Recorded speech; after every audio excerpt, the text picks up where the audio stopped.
Hello, this is Carson Winter. Today I will be going over the 2023 Region Mathematics test. I will hopefully be able to finish in time, but if not, I'll make a part 2 video. And this test is somewhat difficult, I suppose, so it may take a little longer to explain things. Let's begin. Joe and Arling took their 3 children to food. Joe ordered a burrito, Arling ordered chicken fajita, and each child ordered a breakfast taco costing 2.95.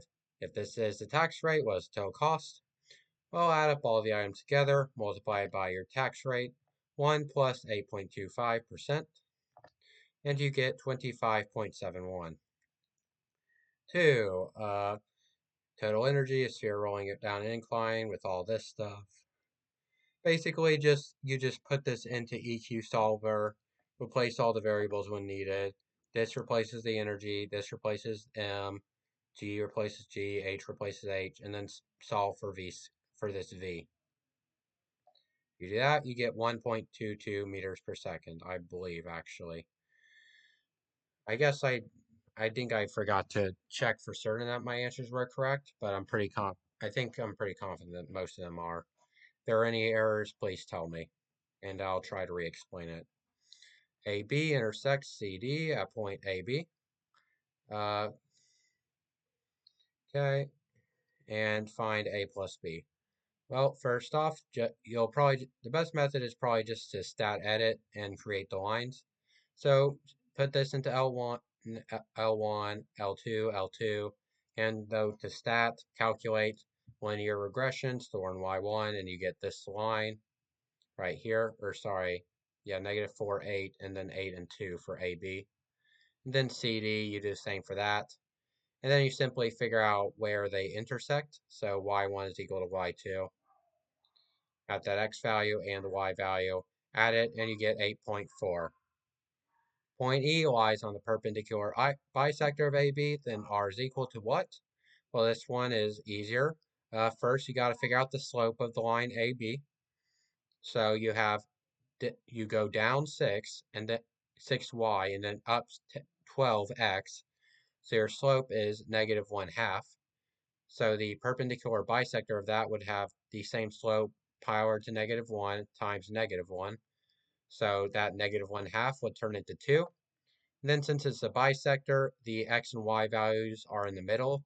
So your average x is -4 plus 8 all over 2, so 2.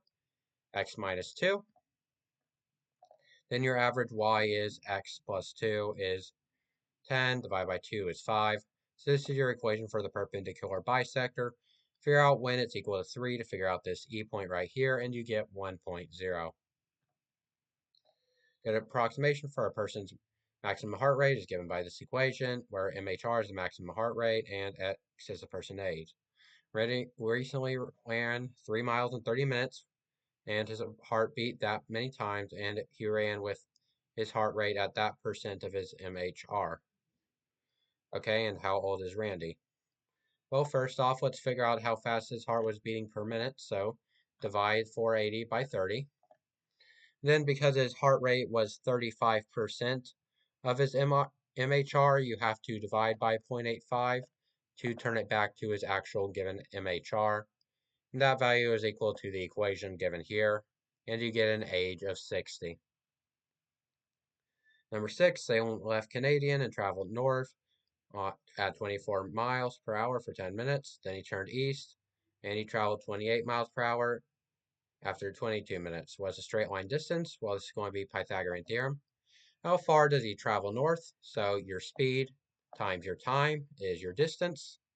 So 24 times 10 over 60 hours squared, plus the same thing for this. So 28 miles per hour for 22 over 60 hours squared. And if you do that, you get 11.0. 7 to 8, this equation, h of x, find the domain. Well, you got square roots always have to be positive for a real range, which is what we're looking for. So x in this case cannot be less than 0. However, if x is greater than negative or greater than 4, then that will cause this square root on the bottom to be negative. Therefore, the domain is 0 to 4. It can be 0 because the numerator can be 0, but the denominator cannot be 0 and have a real answer. That's why this 0 is inclusive and this 4 is not. Find the range. Well, like we said, square roots always have to be positive, so it can't be less than 0. None of the answers are less than 0 anyway. We already proved that it can include 0, because if x is 0, then 0 over 4. And then it can actually go as high as you need, because imagine this x value is like 3.99. This will create an extremely low value here, and a value pretty close to 2 up here. So that, and it'll probably get you something like 100. And so if you continue getting closer to 4, the value of the function increases to infinity. 9. Mary trims a large square picture so it fit in a frame. 10 inches from length, 6 inches from width. The area of the trim picture is that. What is the perimeter of the original picture? Well, in this case, you know it's a square, so we can figure out the side length of, assign the side length of that square to x. And then once you have that, you know that the original side length minus 10 times the original side length minus 6 has to be equal to the 780 area, because those are the new dimensions. X minus 10, because you took 10, and x minus 6, because she took 6 from the original side. And that is equal to 780. Then once you have that, to find the perimeter, you simply multiply your original side by 4. 10. In southeast Idaho, number of cougars varies directly as the number of acres covered, and inversely with a square of the number of grizzly bears in the area. So in that case, since the acres are directly related, that is basically this is a proportion. You're trying to figure out this k value. The number of cougars, which in this case given is 88, is equal to our unknown proportion times it's directly related to acres, so this 600 is on top, and then is inversely related to the square number of grizzlies, so over 12 squared. Then you do the same thing for your new values, 964 acres and 22 grizzly bears, and then multiply it by your k you found to get 42. Consider the circle on the right with center O. Chord AC intersects diameter BD at point E. AC is perpendicular to BD. BD is equal to 20. AC is equal to 16. What is BE? Okay, theorem about the chords is that this chord, AE, times this chord, EC, it has to be equal to this chord, BE, times this chord, ED. So that's how chords work when they intersect in a circle. So in this case, AC, you can clearly see that they both have the same length because it's perpendicular. Perpendicular to the diameter, you can prove that. So 8 times 8 has to be equal to this x value, BE we're looking for, times 20 minus the entire BD minus that x value over here. So simply put this into EQ solver, and you'll get an x of either 4 or 16, representing this side or that side. Either way, the answer is 4. Find the area of sector AOD. Well, in this case, you should probably figure out this y angle here. So this side is 8 or 16 over 2, as we discussed. And then since the diameter is 20, the radius is 10. So sine -1 of 8 over 10, get that value. And this angle right here has to be equal to 180 minus that value because it forms a line.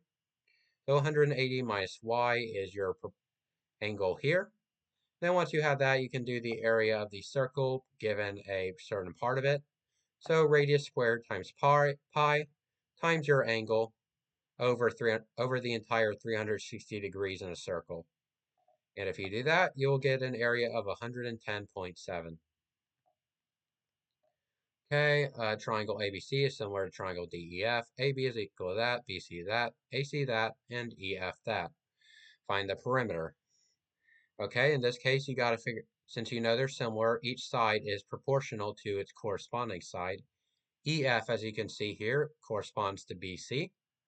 So your multiplying factor is this 15 over 18. So to get each side for your DEF triangle, you multiply the original sides by 15 over 18. So that's simply what you do. Add up all the sides to get the perimeter of ABC, and then multiply by that 15 over 18 constant we got, or proportion we got, to get 51.7. Okay, line AB is tangent to the circle of point A. Point O is the center of the circle. AO is x, AB is 5x minus 5, and BC is 4x minus 4.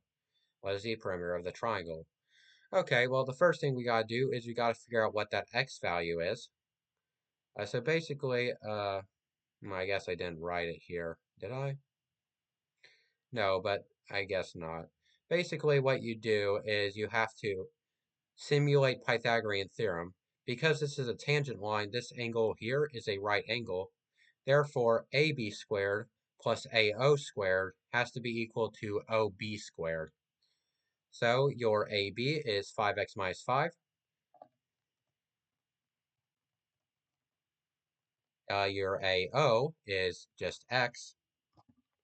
And your OB is going to be equal to BC plus OC, which since it's a circle is the same thing as OA. It's the radius. So you have 4x minus 4 plus 1, or plus x squared. And if you do that, you should get an x value of, I believe, 9. There may be multiple answers, but in this case, it only makes sense if it's a number greater than like 1. So if once you do that, you simply plug in all the values back in right here, and you will get the, oh yeah, what I used is another, you can also do it that way. I'm not going to talk about it, but there'll probably be another question that's relevant in a future test. But anyway, yeah, now you have x, just add up all sides and get 90 centimeters. Find the area of the region inside the triangle but outside the sector. Well, what you gotta do to figure that out is first off, you gotta find out this angle right here. So you simply do, you can do like tangent -1 of AB over AO, or sine -1, whatever you choose to figure out this angle, just sine inverse or tangent inverse or even cosine inverse. You have the x value now, so simply plug it in and you'll get each of these side lengths. But once you have that, you can use your equation for area of a triangle and equation for area of part of a circle. So width times height over 2,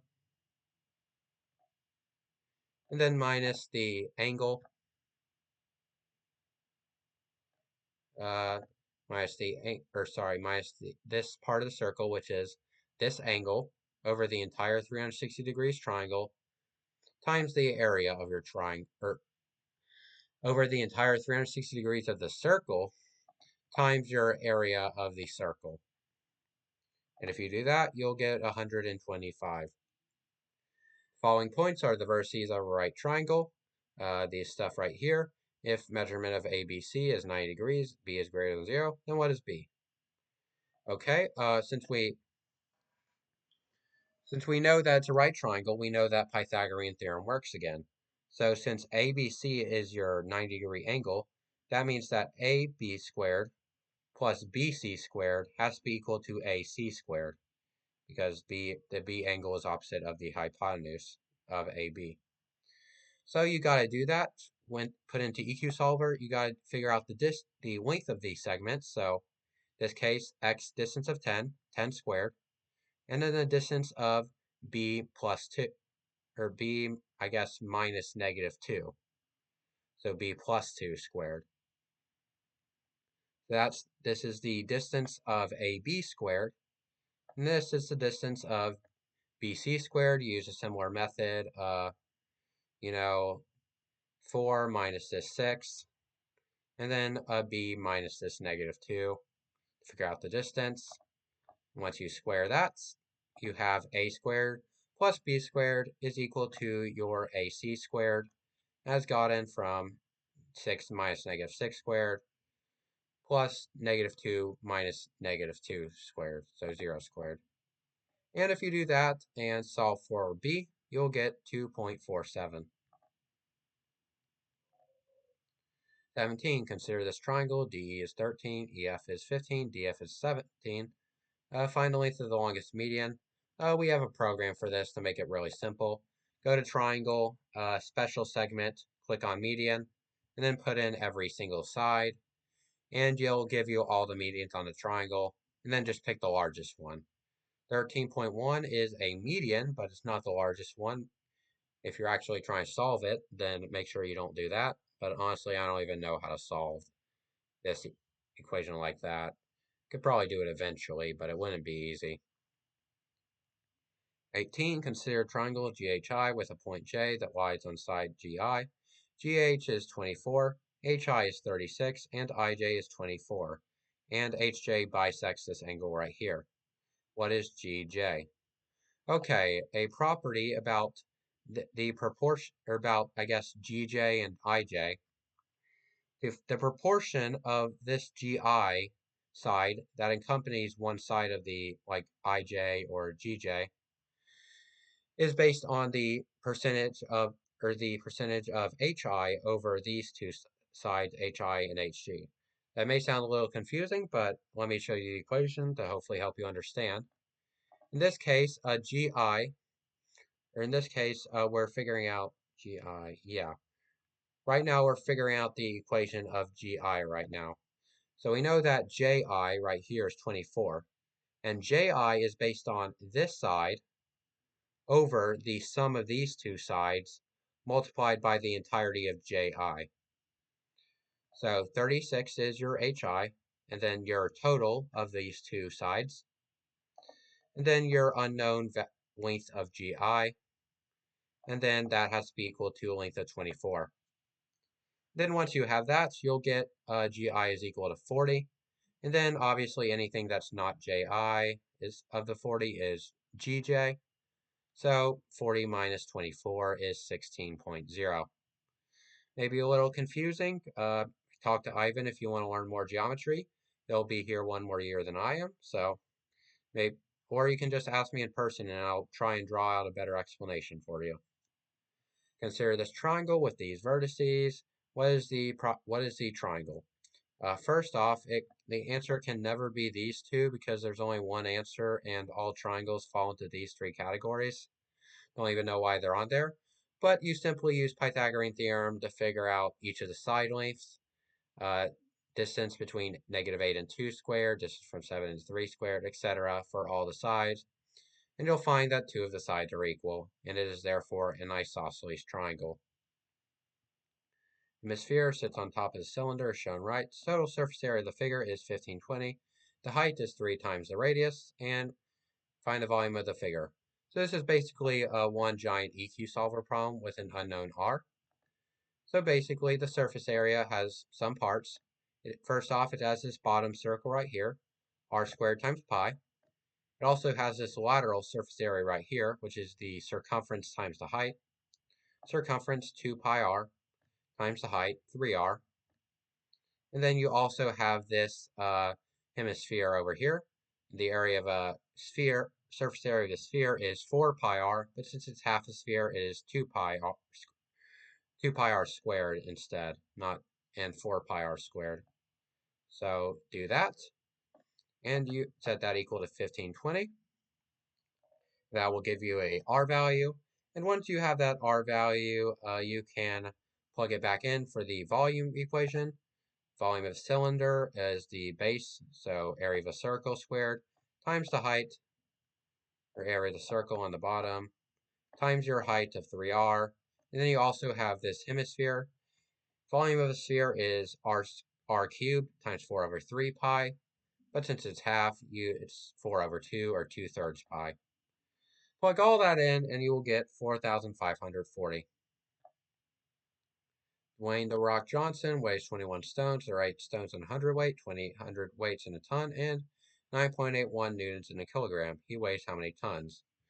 Well, if there are 8 stones in a hundredweight, that means that a hundredweight is a stone is 1/8 of a hundredweight. So multiply your 21 stones by that 1/8, and then there are 20 hundredweights in a ton. That means a hundredweight is 1/20th of a ton. Multiply by your 1/20. Then once you have that, go from tons to kilograms by going to side tools, go to apps, scroll up, side tools, and in this case it is mass. And then once you have kilograms, you can multiply that by 9.81 to get your newtons of 11.68. The amount of a radioactive substance present is decreasing exponentially. T equals 0, there's 100 milligrams. At T equals 27, 59. Predict how many there are in 144. Okay, basically what this is saying is that every 27 years, the substance multiplies itself by 59 over 100 to go from 100 to 59. So this is your exponent, 59 over 100. I should put this in parentheses to make it easier to understand. So your exponent is 59 over 100. And since it takes 27 years to do it, divide whatever time you have by 27 to figure out the number of times it is multiplied by that 59 over 100. And then multiply it by the 100 milligrams you previously had. And if you do that, you'll get 6.00 milligrams. Graph a cubic function has a local minimum at that and a point of symmetry at that. The local maximum occurs at the point CAB, and A plus B is equal to what?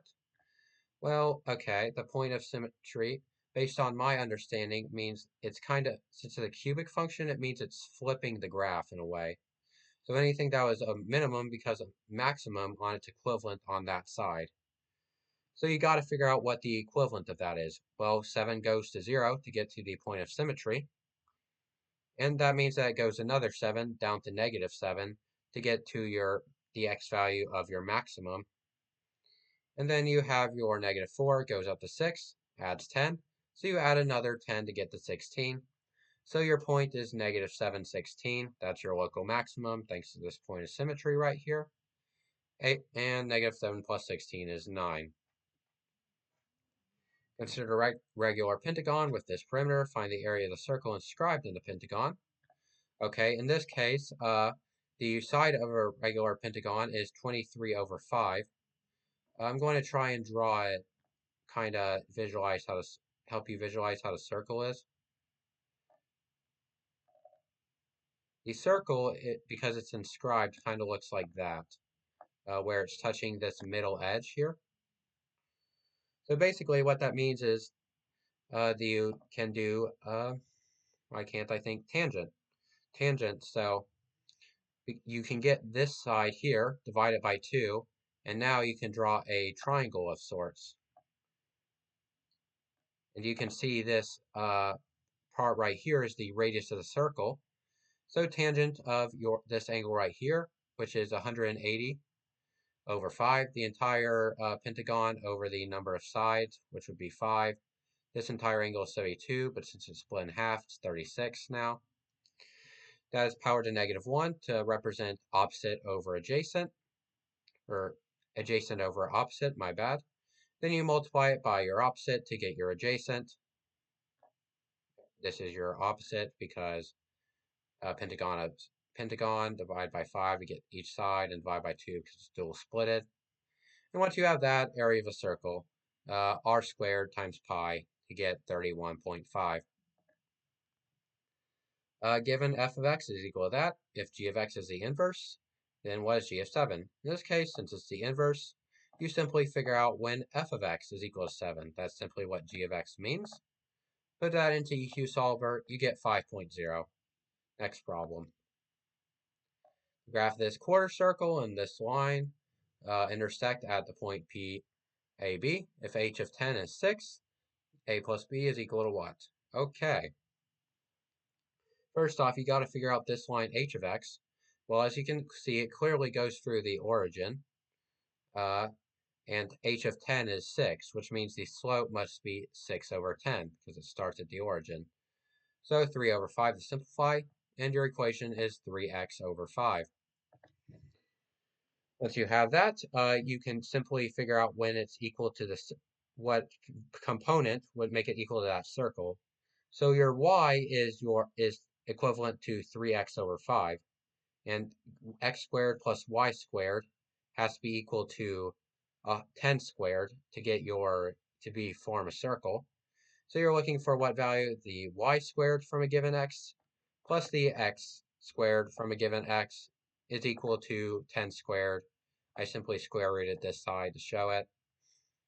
And you will get an x value, and then you simply plug in or figure out the y value for the x value of h of x and add them together to get 13.72. Find the area of the first quadrant bounded by the two lines and x is equal to 0. We can use OXOR for this. We already figured out the x value of the intersection on the previous problem. So we simply, first off, we need to graph f of x. Since it's a circle and the radius is 10, it's always in terms of y squared and x squared, so you have to have a square root here to counteract to turn y squared into y equals. And then x squared is always x squared, so you simply figure out, okay, what value right here would get you, basically when x is equal to 0, what value right here would get you 10. And as you can see, square root of 100 is 10, so it's 100 minus x squared. Then you do the OXOR program. You do have inputs. Your left bound is 0. Your right bound is the intersection, and your line of revolution is irrelevant. Do that, and you get a hatched area of 51.5. Okay, Erica left high school at 12 p.m. and cycled 22 miles per hour at a bearing 15 degrees. At 1 hour and 30, Hallie left and cycled 25 miles per hour at a different bearing. How far apart were they at 4:30 p.m.? Okay, we are going to be using our side angle side program because we can figure out the side and the angle of the triangle that we figure out to find their distance. So, how far Erica has traveled, and she has been traveling for 4.5 hours at 22 miles per hour. So, 4.5 times 22 is your side, 1. Do the same thing for Hallie. She's been traveling for 3 hours at 25 miles per hour, 25 times 3. And then figuring out your angle. Your bearing is based on your degree distance from north. So a bearing of 15 would look like that. And the bearing of 215 would look like that. Going that way, basically.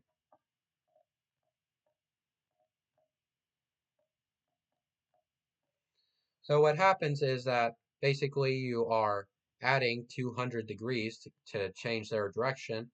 But since a triangle but that would form a angle greater than obtuse. So the triangle would be the opposite, basically. Instead of the angle being formed by this way, it's formed this way. So 360 minus the difference in angles. And once you put in your angle is 160 degrees, basically. Once you do that, you get 171 miles. Ensure the circle and this point was the length of the tangent line to the point of the circle. Well, this is another Pythagorean theorem problem. A tangent line from the circle has a radius of 5, so that would go up 5. And then your point, it goes to your point at 10, 0. And then you can imagine your point at 10, 0 goes to the origin, because that's where a circle is centered at. And you know this angle must be right. Now you have a right triangle. You're looking for the length of this tangent line, so x squared plus your radius of 5 squared is equal to, well, 10 squared, because 10 from the origin. And if you do that, you get a value, or you get an x value of 8.66. Consider this ellipse. The coordinate of the foci are AB and AC. What is B plus C? Okay, the foci are basically based on the distance from the center.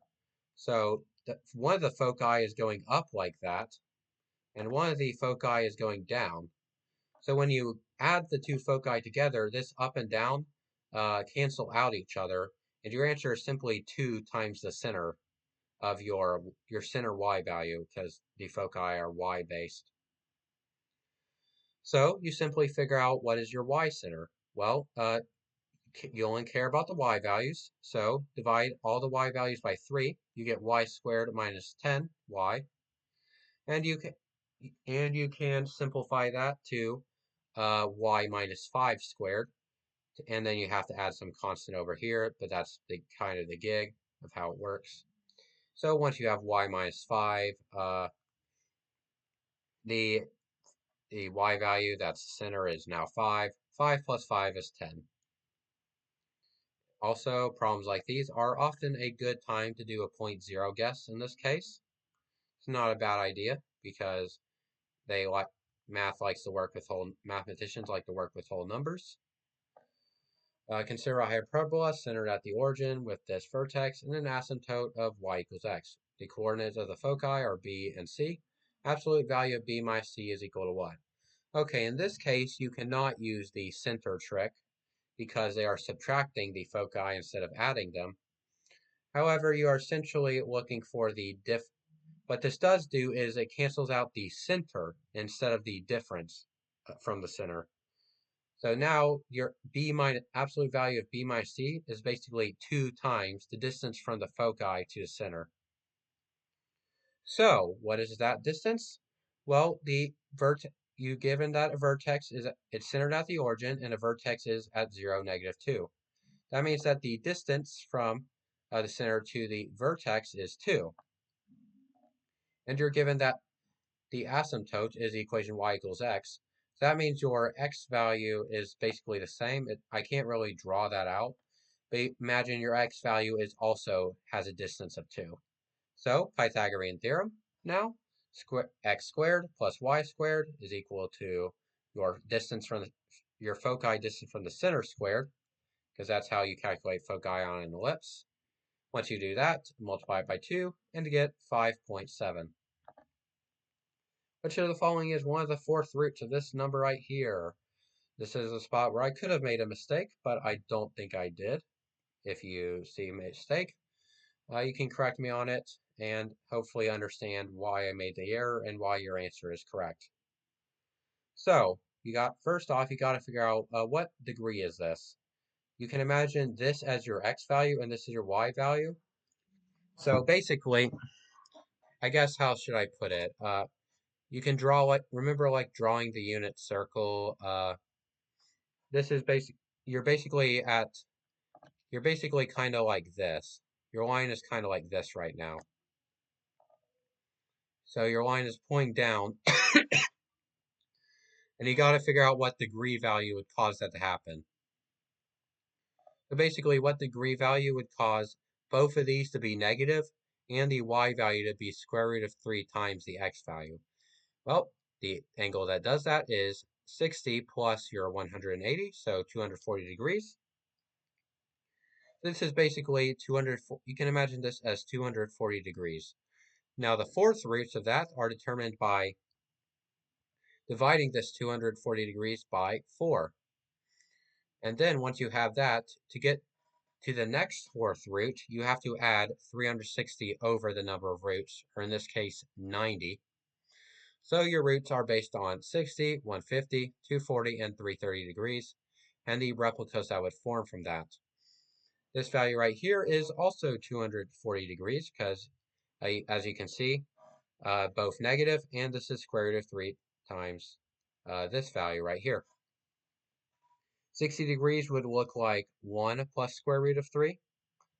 And then I hope you can kind of see where I'm going with this. It's like you're describing the x and y values of a triangle, but your y is the imaginary number. Okay, 33. There are 830 seniors, 200 are taking BC calculus, 196 are taking AB, 192 statistics, 44 are taking all three, and 80 are only taking BC, 94 only AB, and 66 only statistics. How many seniors are not taking any of these courses? This is a very long problem. First off, you got to figure out your missing piece of data. So you're given the information on people that are taking all three courses, people that are taking only one courses, and the number of people in any specific course. What you don't have is the number of people taking two courses. So you need to figure out what that is. So you know 200 people are taking BC, 196 AB, and 192 stats. Add those values together, as you can see here. Once you do that, you can disregard, because we're looking for the number of people taking two courses, you can disregard anyone taking all three courses. So these 44 will be counting in each of these, all three of these classes. So you have to subtract 44 from each of them to get rid of those people from your part. And then you're also removing the people that are only taking BC, AB, and stats, because you're looking for the people taking two instead of just one. And once you have that, those people remaining will each be taking two of these places. Therefore, you have to divide your answer by 2, and you'll get the number of people taking two courses. Now you simply subtract everyone. So basically, you add up all your previous accounts. This time you do care about the people who are taking 3 courses. So you subtract all but 1 to remove any triple counting that happens in these 3.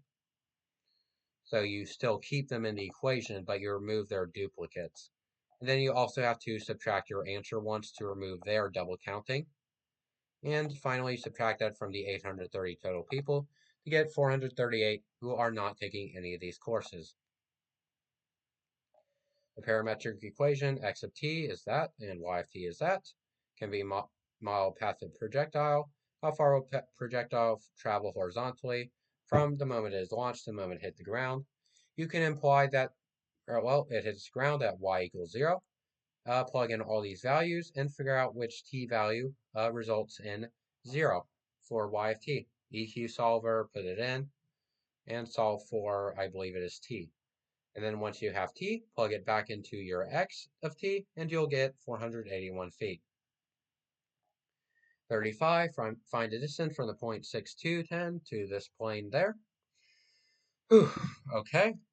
Well, in this case, the distance from a point to a graph in standard form like this is equivalent to multiplying the corresponding x with the x factor here, y with the y factor, and z with the z factor. So 6 times 3 plus 2 times 6 plus 10 times 1, and then you also have to subtract the number on this side of the equation, so minus 12. And then you have to find out the distance. You have to divide it by the length of all the Pythagorean part of this all squared. So 3 squared plus 3 squared plus 1 squared, square root of that, get the length, and you get 5.05. Okay, Rick's backyard pool is shaped like a regular pentagon, each side 20 feet. Pool has a constant depth of 4 feet. If the pipe filling the pool delivers 4 gallons of water per minute, how long will it take to fill the pool? Okay, let me look at this a little closer so I can better explain it. Well, each side is 20 feet. First off, you're going to want to convert everything to inches because there are 231 cubic inches in a gallon, so that's easy conversions. So your side is 240 inches, and the area of a pentagon is side squared times number of sides over 4 over tangent of 180 over number of sides. And then you multiply that by your depth to figure out the volume of the thing. So 4 times 4 times 12. Divide by 231 to get total gallons it can fill. Then divide by 40 because it pumps 40 gallons per minute. Then divide by 60 to convert to hours, and you get 8.6 hours. Consider this series and find the sum of the first 20 terms. Well, this series is basically, what it does is it takes the previous term, and then it adds 4, then it adds 5, then it adds 6, 7, 8, etc. So we can map that into sequence. So go to mode and then sequential. Then your equation is going to be, okay, it's the previous value plus your new n plus 2. So as you can see, going to the second term, you add 4. Third term, you add 5, etc. And then you can do the summation from 1 to 0 of u of n. And then once you do that, you get a value of b, 1960.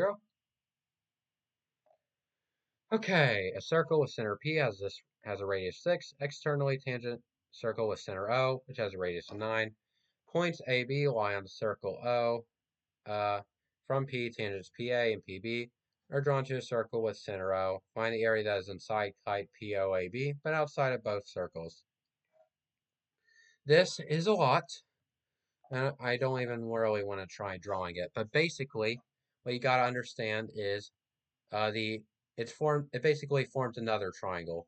The tangent line does. The tangent forms a 90-degree angle. It's going to the circle with center O, so your radius is 9 right here. Your distance from the two circles are your two radius combined, so 15. And you're looking for this value right here. Pythagorean theorem for this value. And then you can figure out the area of the kite by multiplying these two values. However, you are not done because it is region and there is more stuff to do. You gotta also find the area that is outside of both circles, which means you gotta figure out this angle and do the circle radius squared times angle times pi times angle over 360 and subtract those. Well, you do sine -1 of 12 over 15. Figure that angle out. Multiply by 2 because it's dual-sided. And then and then this angle over here, because it's a quadrilateral and these two angles are 90 degrees, this one's going to be equal to 180 minus this angle.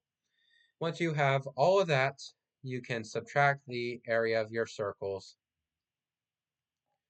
If you don't quite understand what we're doing here, you can go over a few of our earlier circle area problems, figure it out.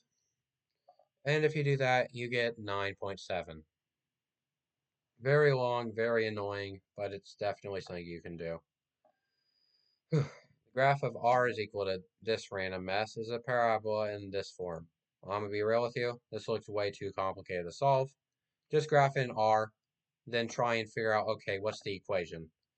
A good tip on these, you can go to calculate and put in a value, and oftentimes if you put in a value of 0, you get some good information. If you do that, you get the information that there is a point 0.250 on the graph. And you can also see that it is, the x or the point of axis of symmetry is at x equals 0 or the y-axis. So it's symmetrical about that axis. And then you gotta map out with your mind, I guess, how far down the parabola seems. So if you do that, you'll see it is like 0.125 down. And then you simply have to find the a value that when fed 0.25 is x would give 0 based on this, which in this case is 2. And once you do that, you will get an answer if adding up these values of 1 7/8. The focus on the graph shown to the right is the point f of a. B is what? Well, you put this into stat edit, go to calculate, quadratic regression, store in y1, and you'll get this equation right here. Once you have that, you can use the equation for a focus. The distance of the focus is going to be the inverse of this, -0.75. So 4 over 3, all divided by 4. So in that case, it would be 6, your original 6.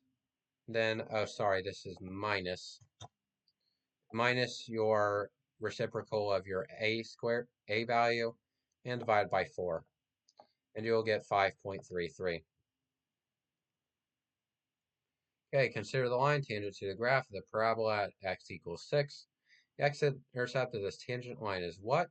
Well, figure out the slope of the graph at x equals 6. You'll get it's -3. -3 times x minus 6 plus your y value at that point has to form a tangent line. And you set that equal to 0 because you're looking for the x-intercept and get c equals 7.0. 42, consider this function here. What value c satisfies the conclusion of the mean value theorem for the function on -12 to -2. The mean value theorem states that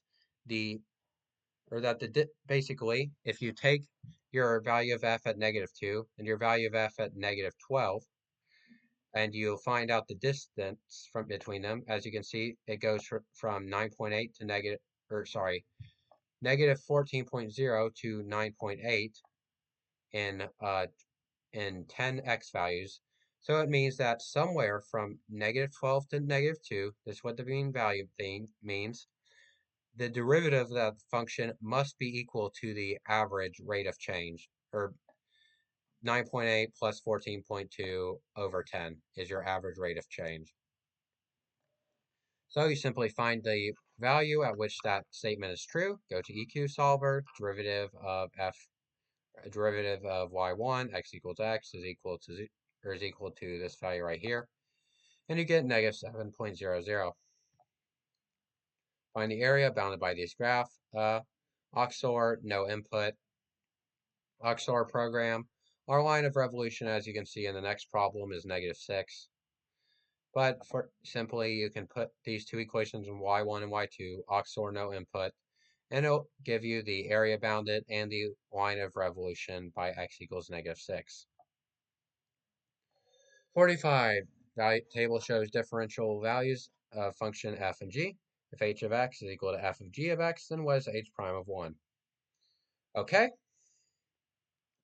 H prime of 1 uses I don't know if it's called chain theorem, but basically chain rule. So what it has is, chain rule basically says, given f of g of x, h prime is equal to f prime of g of x times g prime of x. So you simply figure out those values and from the table and figure out what h prime is that way, and you get negative 10. Consider the curve defined by the parametric equations, this and that. Find the length of the curve from 1 to 3. Arc length of a parametric equation is the integral of the square root, or Pythagorean part, of the derivative of x dx over dt squared plus the change in y over time squared. So in that case, the one that maps that is d, I believe. You can take the derivative of that and plug in, and then check it for t. Alternatively, this makes no sense because that is obviously not the derivative of this. So a and e are out. This is just the original equations. And this is wrong because of t squared. This goes down to t power to 0.5 squared is t power to 0.5 squared is t. 47. Consider the line tangent to this curve when x equals to 1. What is the y-intercept of the line that is tangent at that point? Okay, we have a program for this, diff eq, slope from equation, tangent line, put in your x value you got, and then put in your x, you know your x, and your x value is 1. And if you do that, it'll give you some information, part of which is the y-intercept of the line at negative 1.0. Okay, 48. X, y be function of time that are related by this equation. Yada, yada, yada. Find the value of dy over dt at time equals 2. Well, in this case, you're basically taking a massive derivative. There might be a program into diffeq that can solve this. But basically, you have to take the derivative of this entire thing with respect to t. So 6x times dx over dt plus 4y times dy over dt. And then you have a product rule here. Negative 6 dy over dx, or dx over dt, minus 6 minus 6 y dx over you get it, I guess. You hopefully know chain rule. And if not, it would help to learn it, and you're going to struggle on calculus parts and probably not want to answer them anyway. But yeah, this entire thing is just take the derivative and then plug in your values. And you also got to figure out why. It just takes forever. 49 through 51. Okay, you have a table with some hours and degrees. Approximate t prime of 8. Well, the rate of change at exactly 8 can be estimated by the average rate of change of the two values next to it. So 24 increases by 14 from 10, and time increases from 8 by 12. So your average is basically 14 over 8. So that's your estimate. So 1.75. Estimate the average temperature by using trapezoidal approximation and 4-hour intervals. So we have an approximation program, use Riemann's table, trapezoid as the prompt said, and there's 6 triangles. You can count them out. And then once you have that, you have to divide by the 24 hours to create the average of the average of the temperature. Professor at IU models the temperature with this function, uses model to find the average temperature over this time interval. Well, the average of a function is equal to the integral of that function over the distance x. So basically, integral kind of multiplies everything by x, and then you're dividing by x again, and then you're just left with the average. So in that case, you take the integral of this equation from 0 to 24, and then divide by 24, and you get 13.514. Okay, IQ is approximately normal with mean of 100, standard deviation of 15. Biden has an IQ of 115. What is that percentile? This is just a standard normal CDF equation. Well, go to distribution, normal CDF, lower, upper, mean, standard deviation, and you get 84%. What is the interquartile range? Well, the interquartile range is the 75th percentile minus the 25th percentile. So inverse norm, you're basically looking for the center 50% of your graph, and then you subtract the smaller number from the bigger number, or the bigger number, yeah, smaller number by the bigger number, and you get 20.2. 54, a study of a large population.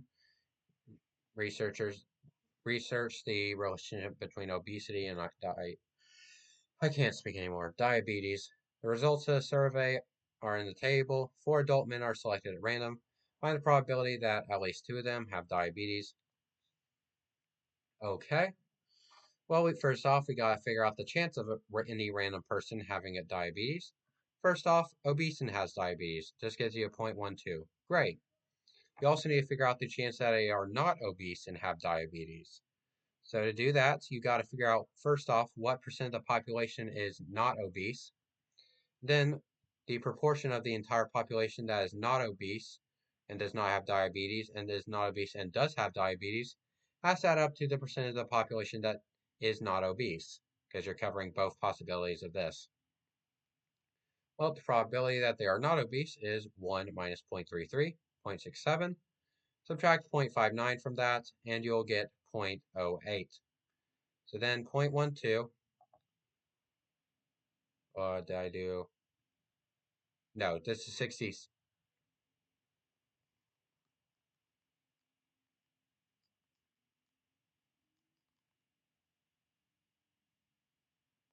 Give me a sec.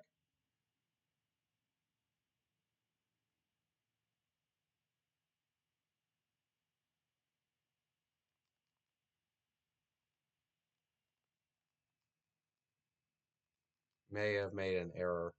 Oh, 0.2. Correct, I may have made an error. This is 12, not 13.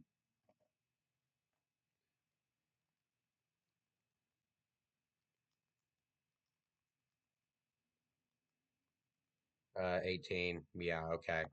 I believe I made an error. My apologies. I believe the answer is C. I put a 13 instead of a 12. But my math still stands. Your chance of having diabetes is 0.20. So now you do binomial CDF. Your number is, you have 4 trials.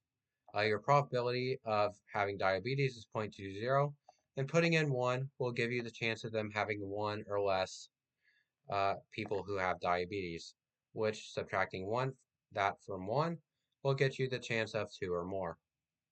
Do that, and you get 0.18. 55, office manager conducts follow-up phone calls. She wants to estimate the proportion of customers who are satisfied. What is a small sample size needed to estimate the proportion of satisfied customers within 5%? Okay, first off, you got to figure out how many standard deviations have to occur or are contained within that 0.96% confidence interval. So inverse norm of your 0.96 error area, 0 and 1, because you're looking for standard deviation distances, and you put center because it's dual-sided basically. You do that, and I think you'll get a value that's slightly above 2. So once you have that, you know that the standard deviation times that 2 cannot be greater than 5%. So you divide 0.05 by that value, and then you have to figure out what standard deviation is the highest that satisfies that. And standard deviation of a population like this is based on p times 1 minus p over n. The maximum would be by assigning p to 0.5, so 0.5 squared. And then you're dividing by your population. Square root of that value has to be equal to the standard deviation, and you get 422. Okay, Coronado High School has runners, mean, standard deviation, and what is probability total team time is less than 195 seconds. Okay, first off, you got to figure out the average time it takes for them to complete it, 196.9, adding all the means together, and also the standard deviation of how long it takes them to do it. So to do that, you do basically like Pythagorean theorem. So you square each of the standard deviations, add them together, take the square root. What am I? Sorry, I guess I'm just tired, but like, I can't, I'm making errors on my typing. Anyway, if you do that, you'll get a standard deviation of 1.54. Then you just do normal CDF with those values in it, less than 195, and you'll get 0.11. Okay, 57, these two events are independent. P of A is that, P of A and B is that. What is P or B? Well, probability of P and B, because they're independent, is equal to probability of A times probability of B. So we know from that probability of B is 30%. And then probability of A or B is equal to the probability of A plus the probability of B minus the probability of both, because both is double counted, and you'll get 0.65. In Idaho, all high school junior boys are required to see how far they can run in 12 minutes. Distance of that is 30th percentile. Distribution is approximately normal, standard deviation of 0.225. Find a mean distance run in 12 minutes. So first off, we got to figure out how many standard deviations to the left the 30th percentile is. That's where the inverse norm comes in. You'll get like a negative 0.5 or something. And then you multiply it by your standard deviation that you know to figure out the distance in terms of miles of his time and the mean time. And then you simply add that up because his is less than average, and you get 1.75. 59, association between exercise and heart disease, and it's his chi-squared test. So find the expected count for 6, 7 dates, heart cell. So that's right here. The expected value of any given cell is the total going up times the total going right over the total. So 1914. So 584 times 1,000 over 1914 gets 305. Very far off. Contribution of the 0 to 2 no heart disease cell is what? Okay, that you use the same thing to figure out the expected value. 728 times 914 over 1914. Okay, and once you have that, your equation for contribution to chi-squared statistic is your actual value minus your expected value. That is squared, and then you divide by your expected value. So if you do that, you'll get a value of 99, which is more than enough to prove that is very much a relationship between exercise and heart disease. Okay, that took forever. We reached over an hour. These tests are getting more difficult. I mean, they're getting harder to explain at least. If you're not understanding everything I'm saying, you might want to look at Invitational A and B a bit more because I try and make things more simple there while the problems are more simple. If you're ready for it, my state video will hopefully be out shortly. And if you have any questions, I'll try and answer them in the comments if you leave one. See you later. That took a while.